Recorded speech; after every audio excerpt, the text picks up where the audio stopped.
Hello বন্ধুরা, আজকে আমরা মহানাদের নিয়ে চীনে যাব। তাই তারা বাসে করে এই হযরত শাহজালাল আন্তর্জাতিক বিমানবন্দরে যাচ্ছে। তো চলো খেলা শুরু করি। কিন্তু বুলবুল ছিল বাঘ ধরাকের মতো, বাঘ ধরে রই বুলবুল ধরা আর বাঘ ধরতে লাগলো, কারণ ড্রাইভারটা বাস চালাতে লাগলো। আমরা তো বেড়াতে যাচ্ছি।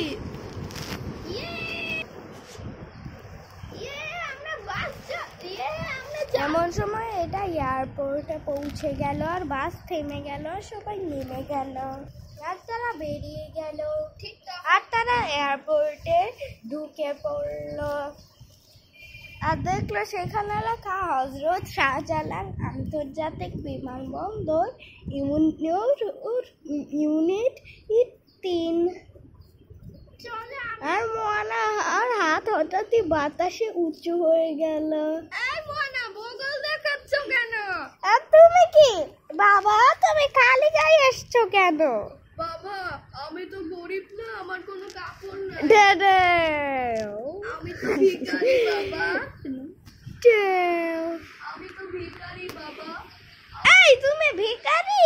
তাহলে তাহলে তাহলে আমরা এত কাঠ দিয়ে জিনিস বানাই কিভাবে? তুমি এত টাক কেন? তোমার চুল কোথায়? আর তোমার স্যান্ডেল কোথায়? আমার স্যান্ডেল আমার পায়ে আছে।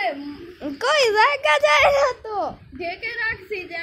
এই তোমার আর তুমি খালি গায়ে কেন? সবাই জামা পরে এসছে। আর সিনা, তুমি এবার গাড়ওয়ালা জামা পরে আসছো। আমি তো এমনই দেখছি, আমি গাড়ওয়ালাই জামা পরবো। ইয়াও তুল আর সিনাকে উড়িয়ে দিল। এই এয়ারপোর্টে চলো, এয়ারপোর্টে গিয়ে টিকিট নাও, তারপর ট্রেনে চীনে চলো। আর মোয়ানাদের টিকিটটা দিল। এই যে, আচ্ছা আপনাদের নাম লেখা আছে? আমরা একটু যে আমরা তো কালকে লুকিয়ে এয়ারপোর্টে এসে আমাদের টিকিটে নাম লিখে নিয়েছিলাম।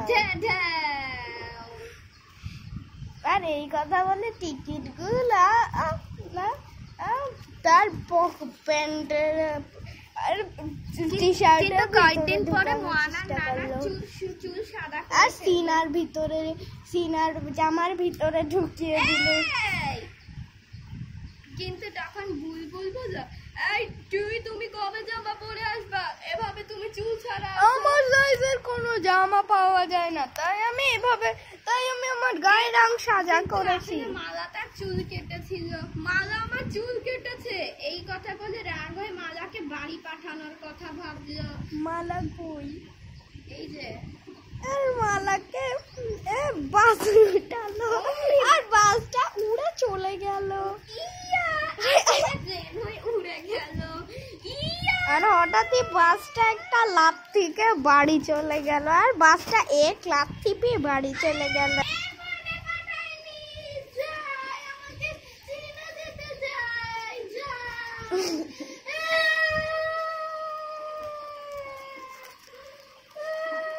আর মালা বাড়িতে বসে রাগ হয় মোয়ানার জিনিস ফেলে দিল। কিন্তু মোয়ানা সব কাজের জিনিস সুটকেসে করে নিয়ে গিয়েছে আর সুটকেসটা প্লেনের ভিতরে ছিল। কিন্তু তাই মালা কিচ্ছু খুঁজে পেল না, তাই সে রাগ হয়ে। কিন্তু আজকে তো আমরা পাইলটকে টিকিট দিয়ে ট্রেনে উঠি না। টিকিট তো আবার এর পরের বিমানবন্দরে জমা দিতে হবে। চীনের যে বিমানবন্দরে আছে ওই বিমানবন্দরে জমা দিতে হবে। চলো আমরা প্লেনে উঠি। একটু পরে তো রানওয়ে থেকে প্লেন উড়ে চলে যাবে। চলো চলো চলো, এই কথা বলে তুই সবার আগে উড়ে গেল আর তারা রানওয়েতে এলো। এরপর দরজা খুলে গেল। তারপর ওর প্লেনের পাইলট সবাইকে চেক করলো আর একজন করে ঢুকে পড়লো। চলো প্লেনে উঠি। আর মোয়ানা ঢুকলো, মোয়ানাকে চেক করে ঢুকালো আর এরপর সিনাকে চেক করলো আর তারপর ঢুকালো। তারপর টুইকে চেক করলো। তারপর তুই ঢুকে পড়লো। আব্বু তুমি কি শুরু করে দেখেছো এভাবে মালা মামাকে মালাকে না হঠাৎ সিনার জামা থেকে সব টিকিট উড়ে গেল এই টিকিট দে আর ওর পায়ের জুতার ভিতরে টিকিটটা রাখলো অমনি ঢুকে পড়লো আর অমনি মোয়ানার নানি টালা ঢুকে পড়লো দাদা ছিল তো সাদা তখন মোয়ানার নানা ঢুকে পড়লো কিন্তু তারা ঢুকলো কালো আর তারিখ ঢুকলো আসলে মোয়ানার নানি তার চুল রং করেছে আর তাকিরা ঢুকলো আর তারিখকে তাকিরা বললো না না তোমার চুল কালো কেন আর এমন সময় সুমন আর নি ঢুকে পড়লো কিন্তু বুলবুল বাইরে রয়ে গেল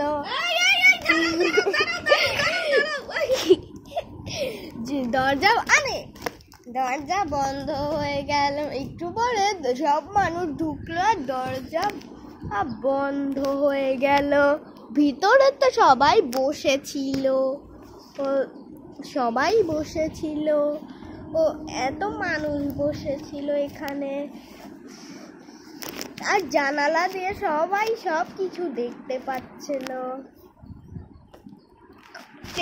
প্লেন তো হঠাৎই প্লেনের উপরে ঘড়িতে টাইমটা দেখলো সেখানে দেখা 8:10 প্লেন ছাড়বে তাই সবাই অপেক্ষা করছে কারণ 8:10 প্লেন ছাড়বে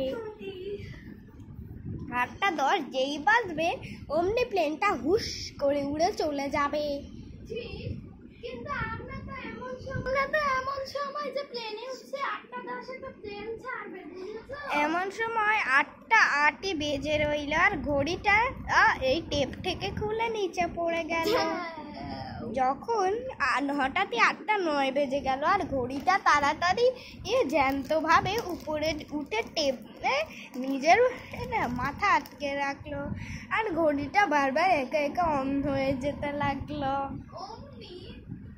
এমন সময় সেখানে আরেকটা লোক এলো বাসে করে আর সেই লোকটা প্লেনের দরজা কারো পারমিশন না নিয়ে খুলে ঢুকে গেল আর পাইলটটাকে বকা দিল এই টিকিট ছাড়া উঠছে যা টিকিট আমি নিয়েছি আমার বাচ্চা কাচ্চারা আমাকে ঢুকতে দিচ্ছে আমাকে যেতে দিচ্ছে না তাই আমি রাগ হয়ে ওদেরকে ফাঁকি দিয়ে চলে এসেছি তাই আমার দেরি হয়েছে চলে গেল এই যে বাসটা চলে গেল উড়ে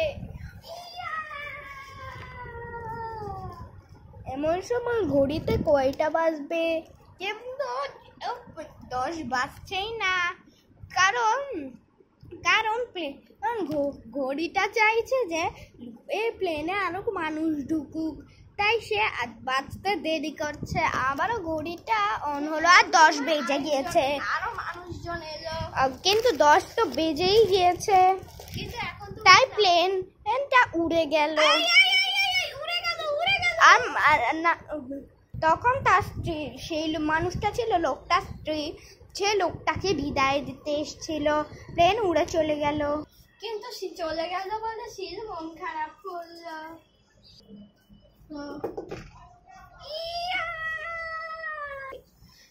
আমরা তো আসলে ওর বাচ্চা কাচ্চা নাকি লোকটাকে যেতে দিচ্ছিল না তাই ওর বাচ্চাদের বাড়কে মার দিয়ে ফাঁকি দিয়ে চলে গিয়েছে আর ওর বাচ্চারা কান্না করেছে কিন্তু তাদের প্লেনে উঠতে ভয় নাই কারণ তারা কিন্তু সেখানে প্লেনটা উঠতে উঠতে হঠাৎই সেখানে মোয়ানাকে সিট খুলে ফেলে দিল বাবা আমাকে সিট খুলে ফেলে দিচ্ছে কেন আসলে সিটটা ভেঙে গিয়েছে সিট খুলে তাকে ফেলে দিচ্ছে না সিটটা খুলে তাকে সে ভরে গেল আর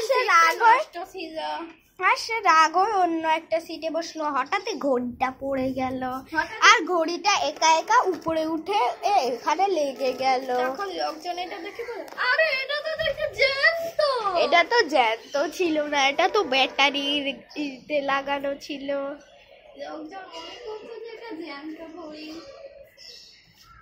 হঠাৎই প্লেনের সামনে এ দিয়ে তালাকে দেখা গেল। তালা ছিল কালো চুলেরটা নানি, আর তার বুলবুলকেও দেখা গেল, চশমা পরা বুলবুল। আর প্লেন উঠতে শুরু করলো। কিন্তু তালা আসলে কিন্তু চীনে পৌঁছতে তো একদিন লাগবে। কিন্তু মোয়ানার নানি মোয়ানার নানি চুল যে সাদা ছিল, আসলে মোয়ানা যেন মনে করে যে তার দাদার চুল মোয়ানার নানির চুল কালো, এবং তালা মোয়ানার নানার কালো করেছে। জোরেই তো করছি। আমরা তো, কিন্তু তারা প্লেনে খুব মজা পেল তাদের পৌঁছাতে। হঠাৎই মোয়ানা তার ফোনটা জানালায় রেখে দিল ভিডিও করতে। হঠাৎই সেখানে একটা সুই দেখতে পেল, একটা সুই ঢুকে গিয়েছিল। আর পাইলট তাড়াতাড়ি এখানে নতুন করে গ্লাস লাগিয়ে দিল, যেন প্লেন অ্যাক্সিডেন্ট না করে। তাই নতুন করে গ্লাস লাগিয়ে দিল। কিন্তু প্লেন উড়ে উড়ে চলে যাচ্ছে চীনে। কিন্তু শাহজালাল বিমানবন্দরের ওখানে এসি ছিল। সেখানে তারা অনেক আরাম পেয়েছে।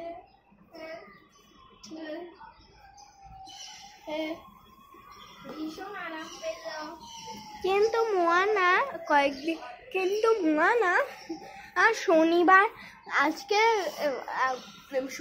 শনিবারে পৌঁছে যাবে চীনে। আর সোমবারে চীন থেকে চলে আসবে। আজকে তো শুক্রবার। কিন্তু মোয়ানারা চীনে পৌঁছাবে শনিবার, কালকে শনিবারে। কিন্তু মোয়ানারা শনিবারে পৌঁছাবে চীনে। কিন্তু পাইলটটা নতুন করে লাগিয়ে দিল। এক সময় পাইলট এখানে বসে একটু সেই প্লেনে দাঁড়িয়ে একটু চা খেলো।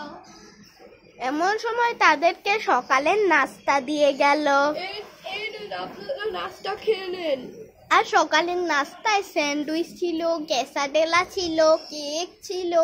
যে যেটা খেতে যাবে সে সেটা পাবে। হঠাৎই এদিকে একটা চিলকে দেখা গেল। ওই যে একটা বড় চিল, এদিকে চিল দেখা যাচ্ছে। আর চিলটা হঠাৎই উড়ে গেল প্লেন দেখে ভয়। চিলটা ভয় পেয়ে উড়ে গেছে। কিন্তু তারা চিল দেখে ভয় পেয়েছিল। চিল যদি প্লেনটার গায়ের সাথে লাগতো তখন তো প্লেনটা পড়ে যেত। তখন মোয়ানা বলল, একটা বিপদ থেকে বেঁচে গেলাম।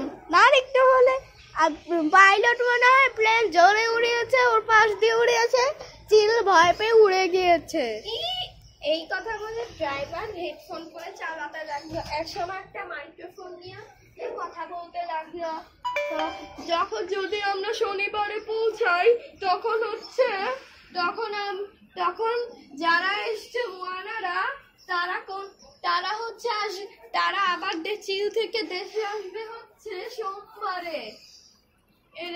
তখন আর এটা শুনে মোয়ানা রাগ বললো তুই আমাদের নাম বলতেছিস কেন? এই প্লেনে কি আর মানুষ নাই? তারা কি শনিবারে পৌঁছাবে না? তুই শুধু আমাদের কথা কইতাছিস কেন? আর পাইলটকে তুই করে বললো, তুই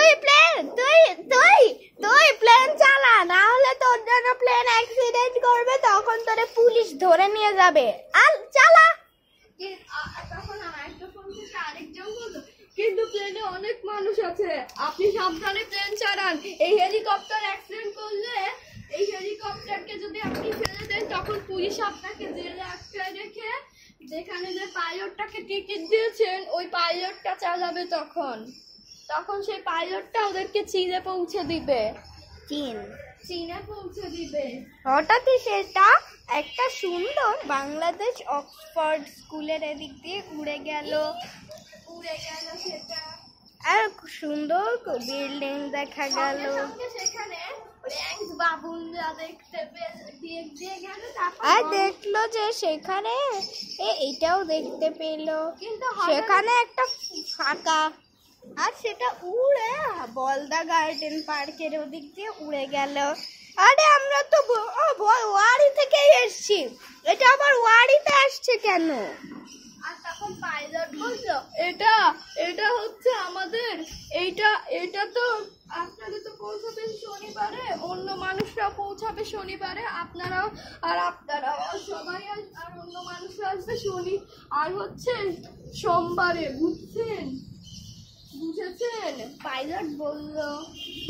আরে কিন্তু তখন ওর যে প্লেনের দেখাশোনা করতে যে মেয়েটা, সেই মেয়েটা এসে বলল, ও আসলে এটা আপনাদের বাসার জায়গা, চীনে যেতে হলে তো এদিক দিয়ে যেতে হয়, কেন আপনার বাসার এদিক দিয়ে তো আগেও প্লেন গিয়েছে, আপনি দেখেননি? গিয়েছে। আপনি গান গাবেন না। আর সেখানে কি জানি পড়ে গেল, আর ঘড়িটা পড়ে গেল, আর ঘড়িটা উঠে চলে এল। আপনারা কি তখন পাইলট বললো? তখন মোয়ানাপ্পা পাইলটকে থামিয়ে দিয়ে বললো, আপনারা এত কথা বলতে হবে না, আপনি চালান, নাহলে কোনো হেলিকপ্টারের সাথে অ্যাক্সিডেন্ট করবে। তখন আমি হেলিকপ্টারকে ফেলে দিব। আরে আপনাকে ফেলে দেওয়া উচিত, রাখেন, চালান আপনি। মনে নাই একবার একটা তো আপনিও কিন্তু এই পাইলটের মতো হয়ে যাচ্ছেন, মনে নাই একটা পাইলট প্লেন চালাতে চালাতে ঘুমায় গিয়েছিল, আপনিও তো দেখছি প্লেন চালাতে চালাতে ঘুমায় যাবেন। সেই পাইলটের নাম ছিল এভা, সে প্লেন চালাতে চালাতে ঘুমিয়ে গিয়েছিল। আর তখন বললো যে সে ইভা পাইলটের মতো হয়ে যাচ্ছে। আপনি দেখছি ইভা পাইলট বুঝেছেন? এখন ট্রেন অ্যাক্সিডেন্ট হলে কি হতো? একটা পাইলট ট্রেন চালাতে চালাতে ঘুমায় গিয়েছে, পরে আরেকটা পাইলটকে প্রেসার। আরে ওটা পাইলট না, তুই তাকে শুধরে দিল, ওটা প্লেন দেখাশোনার কর্মচারী। ওই মেয়েটা প্লেন দেখাশোনা করে, খাবার এগিয়ে দেয়, নিজে চা খায়, চকলেট খায়, দাঁত ব্রাশ করে। আপনি যদি ট্রেনে অ্যাক্সিডেন্ট করেন দেখলেন না? ট্রেন দেখাশোনা দেখলেন না? পাইলটের ওখানে যে মেয়েটা প্লেন দেখাশোনা করতো, সেই মেয়েটার নাম ছিল সেই মেয়েটার নামও ছিল ইভা, কিন্তু পাইলটের নাম ছিল ইভা, আর কর্মচারীর নাম ছিল ইভা। কিন্তু সে গোফ লাগিয়ে মেয়ে, কিন্তু পাইলটটাও মেয়ে ছিল, পাইলটটা ছেলে সেজে গোফ লাগিয়েছিল। কিন্তু সেখানে আরেকটা যে পাইলট আছে, ওই পাইলটটা ছিল ও মেয়ে, কিন্তু সেও ইয়েভা, কিন্তু সে ছিল গোফ ছাড়া। কিন্তু সে তো মেয়ে, সে গোফওয়ালা, সে নকল গোফ লাগায়নি। কিন্তু পাইলটটি প্লেন চালাতে চেয়েছিল বলে সে নকল গোফ লাগিয়ে প্লেন চালাচ্ছে। আসলে আমি বলতে চাচ্ছিলাম কি, আসলে এই পাইলটটা আসলে ইয়েভা হচ্ছে প্লেনে উঠছিল। চুপ থাকেন, তার থেকে বকা দিল। আপনি ট্রেন চালান না? তখন এক ইয়েভা বলল, চুপ থাকেন, আপনি ট্রেন চালান, না হলে আপনাকে আমি অনেক মারবো। এই কথা বলে তাকে মারলো, আর তাকে জোরে মারলো। তখন প্লেনের কর্মচারী পাইলটকে উঠে দিয়ে প্লেনের কর্মচারী প্লেন চালাতে বসলো, বললো, আপনাকে দিয়ে কাজ হবে না, আপনি দেখছেন ইয়েভা পাইলটের মতো হয়ে গিয়েছেন। চলো বন্ধুরা, আমরা কালকে চীনে পৌঁছাবার ভিডিওটা দিয়ে দিব। আমরা আজকে এখানে বিদায় নিচ্ছি, বাই বাই। আর তোমরা এই ভিডিওটি পাওয়ার জন্য অপেক্ষা করো।